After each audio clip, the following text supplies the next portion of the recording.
তোর চেহারা দেখা মনে হয় তুই কিছু পারস না। যখন ক্লাস ভর্তি স্টুডেন্টদের সামনে প্রিন্সিপাল এই কথাটা বলছিল, ওইটা একটা মোমেন্ট ছিল। আর এটাও একটা মোমেন্ট। বাংলাদেশে ন্যাশনাল ইউনিভার্সিটির বিবি এর সবচেয়ে বেশি পরিচিত টিচার এই চেহারাওয়ালা মানুষটাই।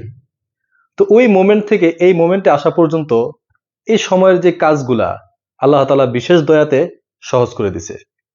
এই কথাগুলো এই কারণেই বলা, আপনার জীবনে অনেক বাধা আসবে। তোর চেহারা দেখা মনে হয় তুই কিছু পারস না, যখন প্রিন্সিপাল ক্লাস ভর্তি স্টুডেন্টের সামনে এই কথা বলে। আর সেম কথাটা ডিপার্টমেন্ট আরেকটা টিচারও বলছিল যে তোর চেহারা দেখা মনে হয় তুই কিছু পারস না। যাক, তারা হয়তো চেহারায় কিছু দেখছিল। আর ওই চেহারাটাই এখন বিবি এর ন্যাশনাল ইউনিভার্সিটির সবচেয়ে জনপ্রিয় চেহারার মধ্যে একটা। অ্যাকচুয়ালি সবচেয়ে বেশি সাবস্ক্রাইবার আমারই। এখন আরো একটা কাছের মানুষ আরেকটা কথা বলছিল যে এইসব অনলাইন ফনলাইন দিয়ে কিছু হবে না। খুবই কাছের মানুষ এই কথাটা বলছিল। যদি কাছের মানুষ ওই কথাটা নিয়ে বসে থাকতাম, আজকের এই অ্যাচিভমেন্টটা হইতো না। এটা একটা জাস্ট একটা তেমন কোনো অ্যাচিভমেন্ট না, তবে কিছু তো একটা।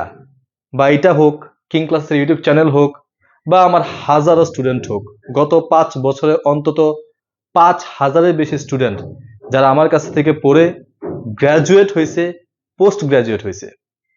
তো ওইটাও একটা মোমেন্ট। আর তোর চেহারা দেখা মনে হয় তুই কিছু পারস না, ওইটাও একটা মোমেন্ট। আপনাদের জীবনে অনেক বাধা বিপত্তি আসবে, এগুলো ধরে বসে থাকেন না। অনেক মানুষ অনেক কিছু বলবে, সেগুলো ধরে বসে থাকেন না। মানুষের কথা মানুষকে বলতে দেন। আপনি যদি বিশ্বাস করেন আপনি ভালো কিছু করছেন, অবশ্যই আপনি এটা নিয়ে আগায় যান।